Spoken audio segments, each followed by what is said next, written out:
In this session today, we will discuss about the general features of Neolithic revolution.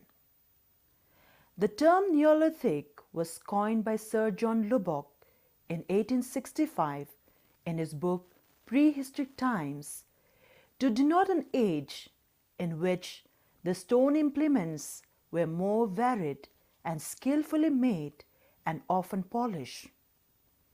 The Neolithic or New Stone Age denotes a stage of human culture following the Paleolithic and Mesolithic periods. Slowly, in course of time, the later Neolithic periods, with the discovery of smelting and the creation of copper tools, have been identified as Chalcolithic period.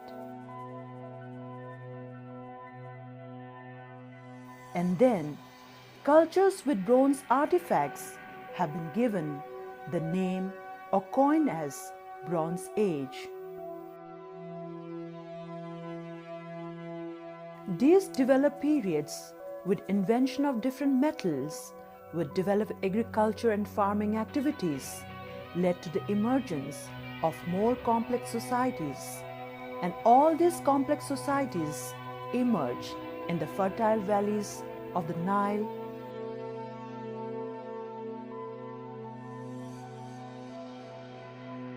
Tigris, Euphrates,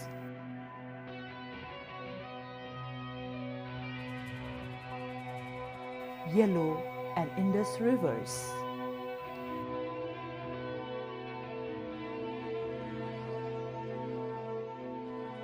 These settlements with surplus agricultural product and trade subsequently resulted in the rise of the great civilizations in Egypt,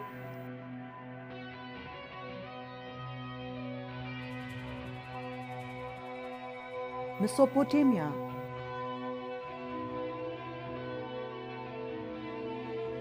China, and India.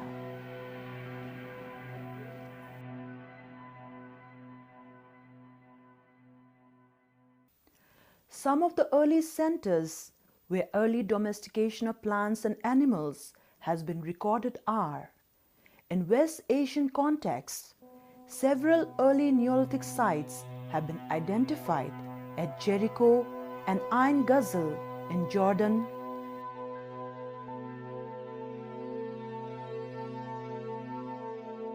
Tepe Guran and Eli Kosh in Iran, Ketelhuyuk in Turkey,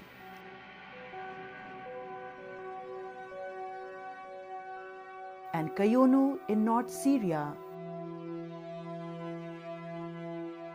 which reveal evidence of early agriculture of wheat and barley and domesticated animals such as sheep and goats.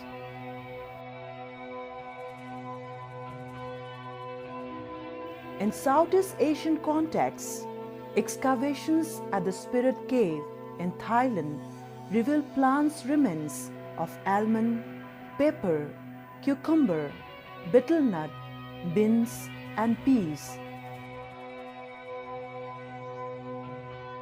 However, it is yet to confirm whether all of them were cultivated. In East Asian contexts, South China has revealed evidence of rice, cultivation and a domestication of water buffalo, dog, and pig.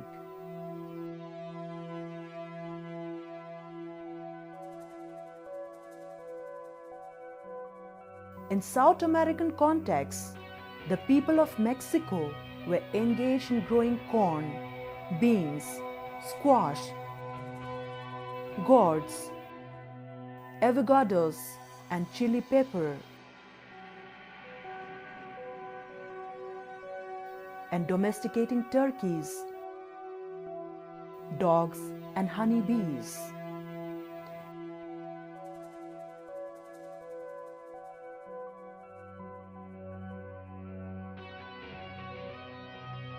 In the sub-Saharan African context, the cultivation of finger millet, sorghum, rice, teff, and yams,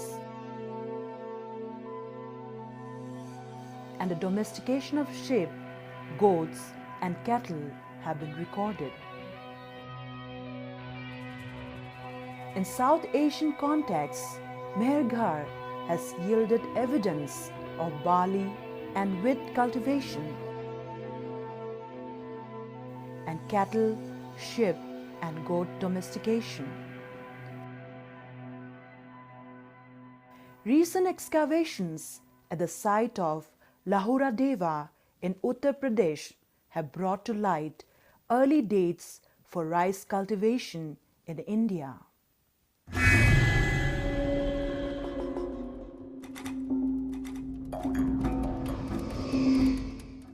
Now, let's talk about comparison between hunter-gatherers and farmers. Some of the basic differences between hunter-gatherers and farmers are: hunter-gatherers' economy was based on wild resources, while farmers' economy was based on domesticated crops and animals. Hunter-gatherers had low population density, while the farmers had high population density. There was stability for hunter-gatherers, whereas there was need for expansion for farmers due to increase in population. Hunter-gatherers had relatively little impact on environment, while farmers cleared land for arable farming, and these had an impact on livestock. There is a sparse archaeological record for hunter-gatherers, while there is archaeological imprint for farmers on landscape.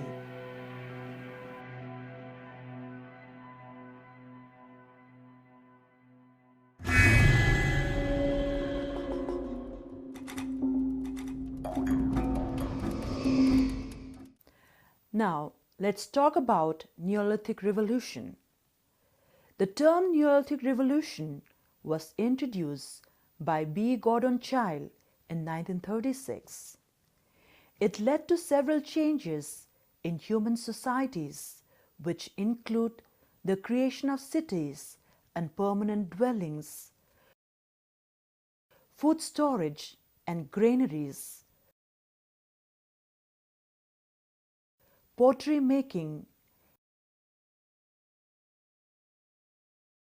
labor specialization, sense of personal property, more complex hierarchical social structures, non-agricultural craft specialization, trade and barter systems, etc.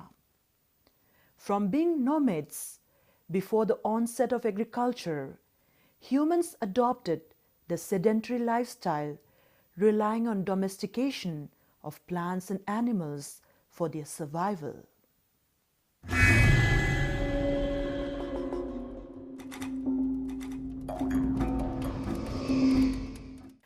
Let us now talk about features of Neolithic Revolution. First, domestication of plants. The human evolution in the last 10,000 years before present, also termed as the Holocene period, witnesses a revolutionary change in the history of mankind. During this time, early men acquired the knowledge of taming and bringing several animals and plants under their control.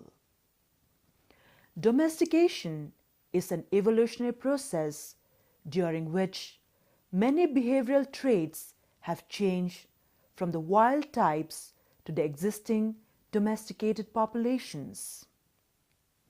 Agriculture was adopted repeatedly and independently in various parts of the world after the retreat of the Pleistocene ice around 12,000 years ago. The earliest evidence of agricultural development occurs in the area known as the Fertile Crescent, the present-day Iraq, Syria, Lebanon, Israel.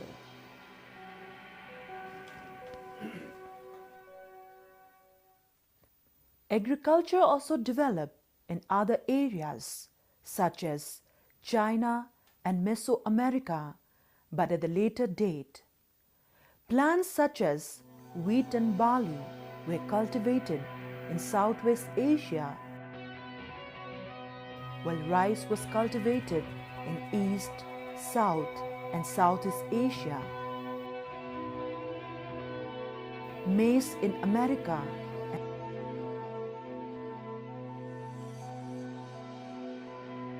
and sorghum and millet in Africa.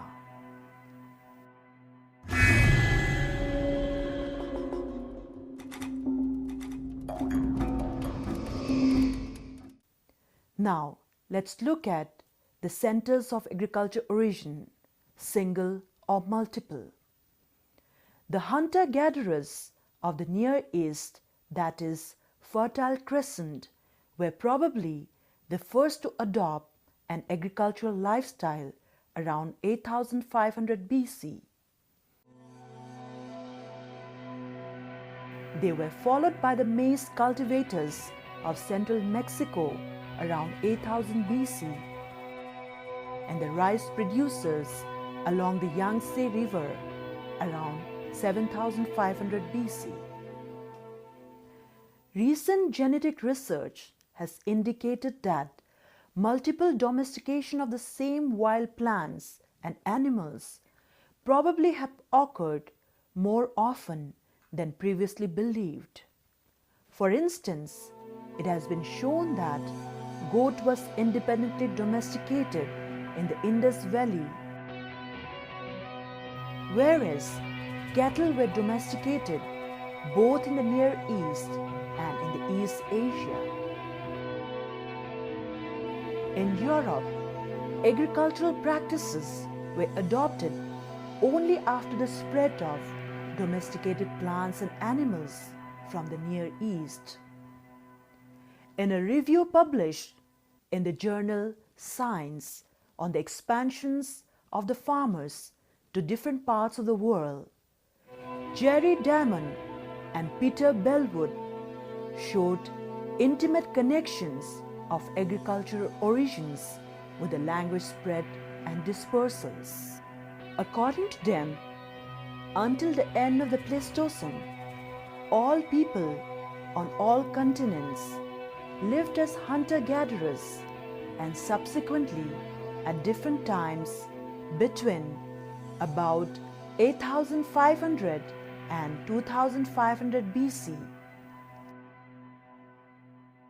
Food production based on domestication of relatively few wild plants and animal species arose independently in different homelands of agriculture and herding scattered over all inhabited continents except Australia.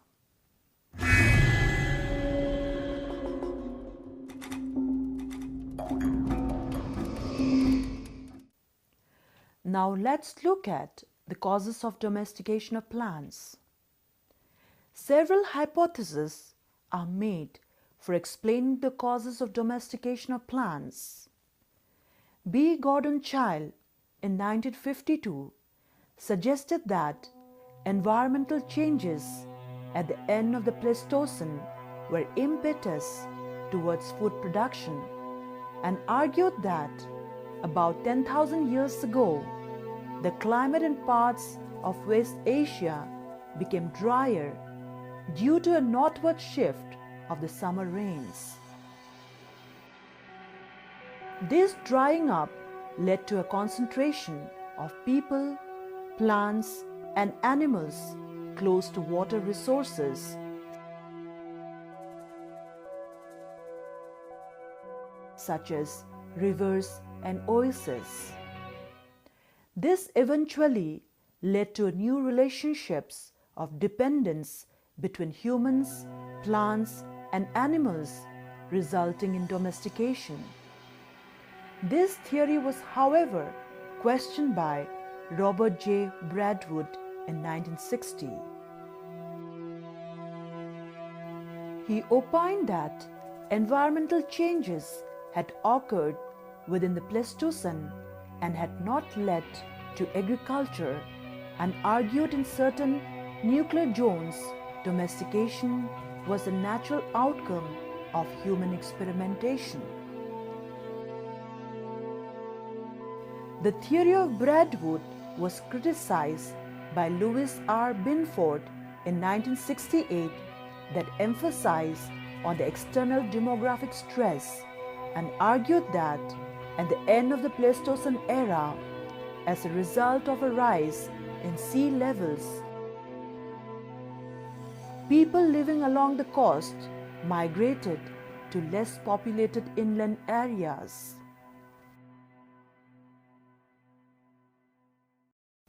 This upset the people-food equilibrium in inland areas and gave an impetus to the search for new strategies to increase food supplies. Considering the variety in ecology and resources in the various centers of early plant and animal domestication, it is very possible that different factors may have been involved in different parts of the world.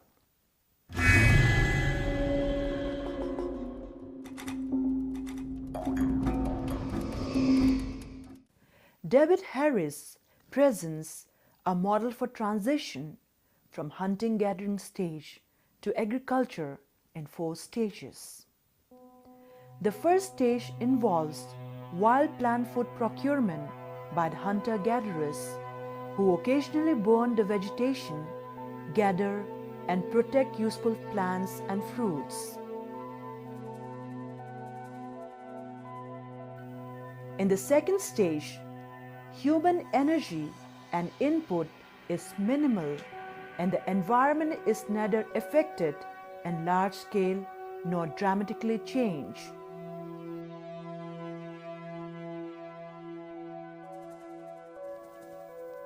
The third stage is characterized by wild plant food production with some tillage, which can be considered as an important step towards agriculture.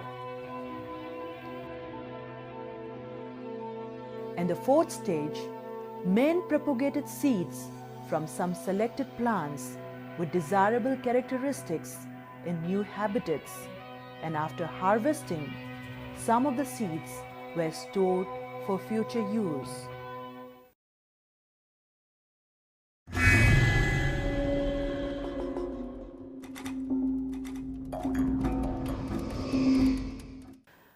What are the sources for studying ancient agriculture? Let's look at that. Archaeobotany is a study, analysis, and interpretation of the remains of ancient plants recovered from the archaeological record, such as macrofossil and microfossils.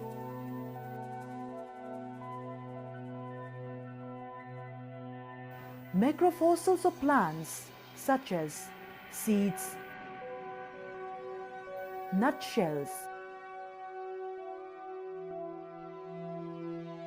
and stems preserved in the archaeological records, and plant microfossils such as pollen, which contains the male gametes of seed-producing plants, and phytoliths, which are the silica structures formed in the cells of many plants, are other important source of data. By studying these plant remains, archaeobotanists identifies wild and domestic variety of plants and reconstruct ancient agricultural pattern.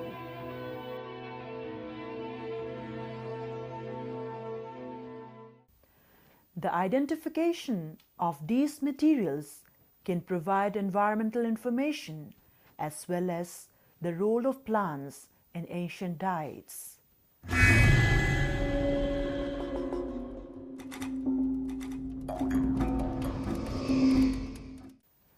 Now, let's look at the domestication of animals. Another important aspect of the Neolithic Revolution is that at this stage, people began to domesticate or tame animals they were hunting previously. They herded these animals and kept in rough enclosures.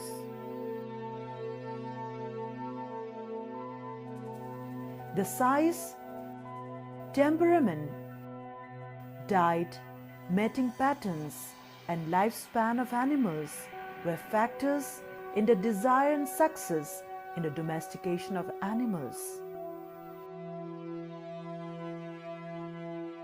These animals form a large source of food in these Neolithic communities.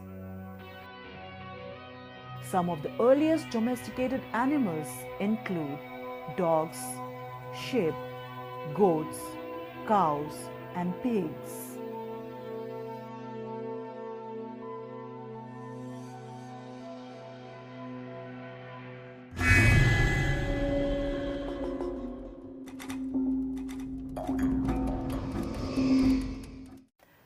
Now, the morphological changes in plants and animals with domestication. With domestication of animals and plants, certain morphological changes occurred. The size of the domesticated animals increased at the later stage of Neolithic period when conditions of feeding and breeding reach an optimal level. The face becomes shorter in relation to the cranium.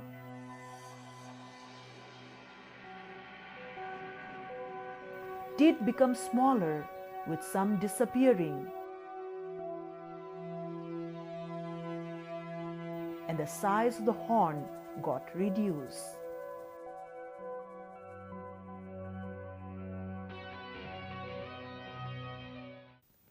Domestication also leads to the shortening of the animal's hair and changes in its coloration. However, these markers of domestication vary between species. In case of plants like wheat and barley, important morphological changes are relatively large seed size, a thinner seed coat, and packaging in compact clusters at the end of stalks.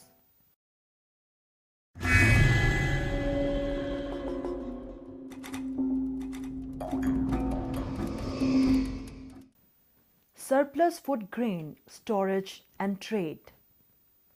As agricultural products increase, there was a need for storing the yields which could be used for the next few months and to keep some grains as seeds for the next agriculture. With more perfection of agricultural techniques, early farmers were benefited with surplus grains which needed storage. This resulted in the development of granaries that allowed them to store their seeds longer. With surplus food grains and food security, population expanded.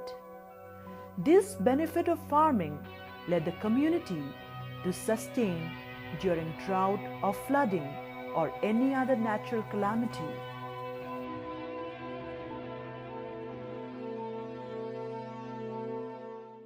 Moreover, these surpluses could also be exchanged with other communities, marking the early beginnings of trade.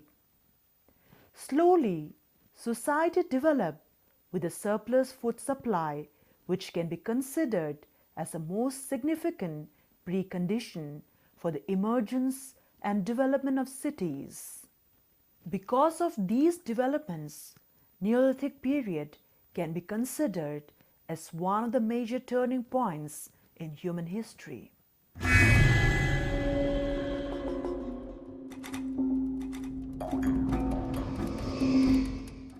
Technological achievements.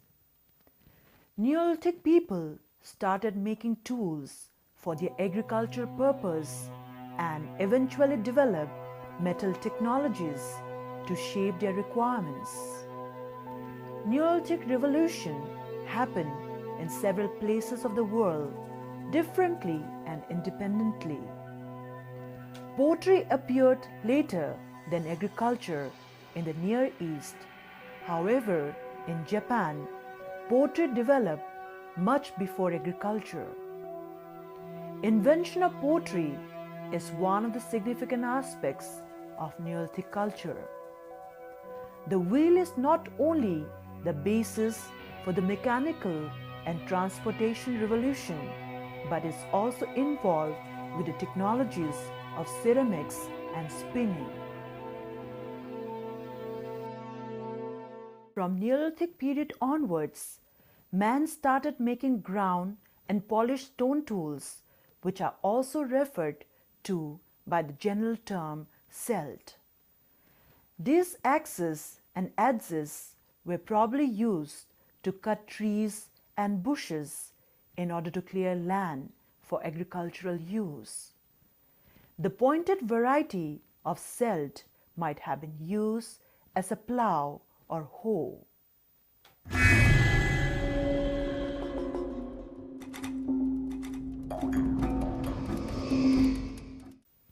Increased disease. Another significant feature of the Neolithic Revolution is the increase of disease among the early farmers. Inadequate sanitary practices and a domestication of animals were probably the main causes of these problems of deaths and sickness. Diseases like influenza, smallpox, and measles, etc., spread from animals to humans.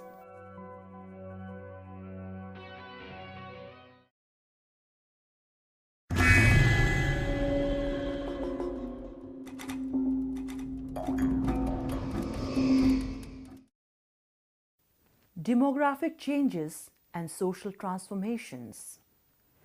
Neolithic Revolution brought demographic changes to the early societies. The food production supports higher populations, and due to collaborative efforts of the family members, agricultural products increase.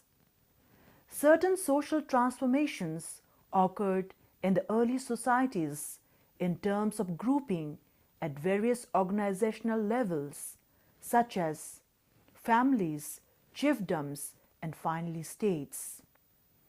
Social stratification or hierarchy is another important aspect which grew side by side. The food producers became farmers. Craft specialized persons formed craftsman groups.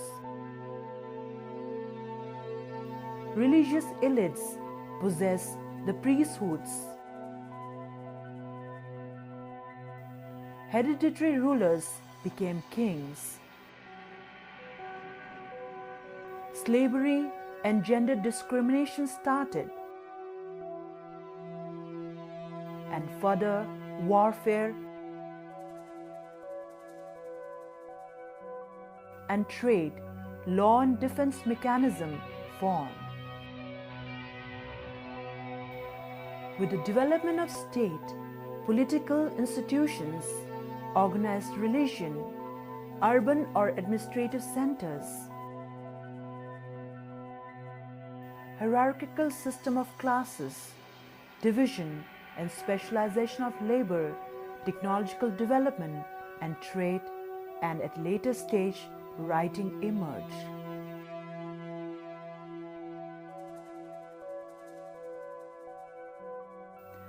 Now, let us see some important sites such as Mehrgarh in South Asia, Ketelhuyuk in Anatolia, that is modern Turkey, Jericho in Jordan Valley, Palestine, etc., in order to understand the Neolithic Revolution. First, we look at Mehrgarh.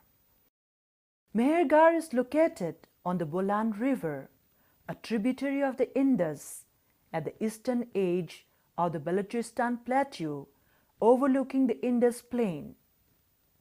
Excavation at Mehrgarh by the French Archaeological Mission to Pakistan under the direction of Jean-François Jarris since 1974 have revealed excellent evidence of technology, economy, material culture, and social organization of the pioneering farmers of South Asia.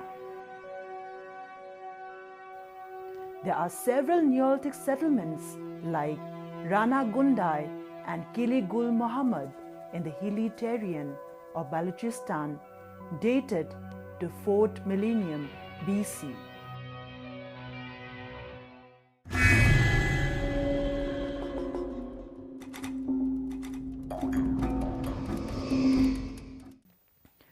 Early farmers of Western Asia. The Western Asian region embraces Palestine, Syria, Turkey, Iraq, the Caspian Basin, and the adjoining regions of Iran.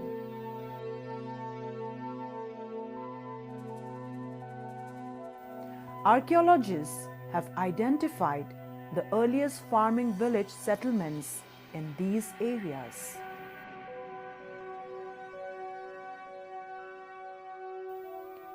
Farming began in Palestine, Syria, and Turkey in the 9th to 8th millennium BC.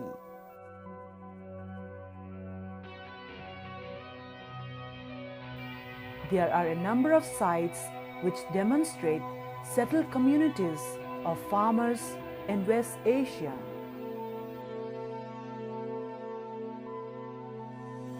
In Western Asia, crop cultivation and domestication of animals are interrelated at certain sites, whereas in some regions, agriculture came before the domestication of animals. The Fertile Crescent, the white belt of Southwest Asia, which includes southern Turkey, Palestine, Lebanon, and North Iraq, was one of the important areas where Neolithic farming practice originated. While wheat and barley were commonly collected by the local dwellers, and these form an important part of the hunter-gatherers in these areas. Subsequently, early agriculture started in these areas. The site of Kettle Hayuk in southern Turkey is one of the most important sites in this region, demonstrating early Neolithic period.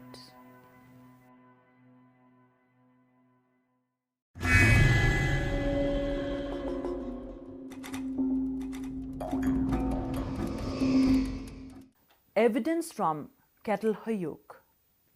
The site of Kettle Hayuk in Turkey was first excavated by James Mallard between 1961 and 1965. It is dated to 7400 to 6000 BC and occurs a long time after the first sedentary settlements in the Middle East, which emerged in the period between the 12th and 9th millennium BC and well after the first domesticated plants in the 9th millennium BC. The site has remarkably dense settlements. The mud houses, which were supposed to be entered through the roof, consisted of 2 rooms and were built back to back. The walls of the houses were found painted with leopards, erupting volcano, and vultures devouring human corpses without heads. The economy was based on a wide range of domesticated and wild plants and based only partially on domesticated animals such as sheep and goat. Evidence of material culture at these places has been found in the forms of pottery, stone axes, stone ornaments, bone tools, wooden balls, and basketry. Evidence from Jericho. The Jordan Valley and the Damascus Basin form the western part of the Fertile Crescent. The area of greatest archaeological interest within the Jordan Valley is a small piece of land, not more than 15 km in radius, situated on the northern edge of the Dead Sea. This small area contains three important archaeological sites: Gilgal, Native Hagdud, and Jericho. Clear evidence of domesticated plants has also been found in Jericho from around 8300 BC. It became a large village where agriculture is evidence, but there is no evidence of animal domestication. During excavations, it was found in the later levels that Jericho was surrounded by a 2-meter wide stone wall with rounded towers. This is one of the earliest instances of fortification in the world. Evidence from Jarmo. The site of Jarmo of northeastern Iraq was excavated in 1951 by Robert Braidwood of the Oriental Institute of the University of Chicago and is dated to 7000 BC. It is located on the crest of a hill overlooking a deep dry river made up of about 12 layers of vegetation covering most of the Neolithic period.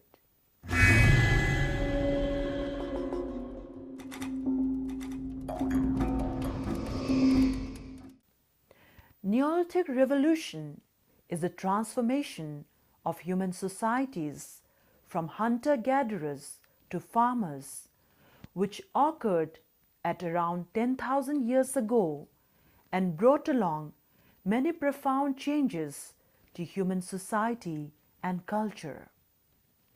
The fundamental change occurred due to Neolithic revolution was a shift from the hunting and gathering stage that had sustained humans from earliest times to food-producing stage based on domestications of plants and animals. The Neolithic way of life in all its aspects continued into the Chalcolithic and the Bronze Age.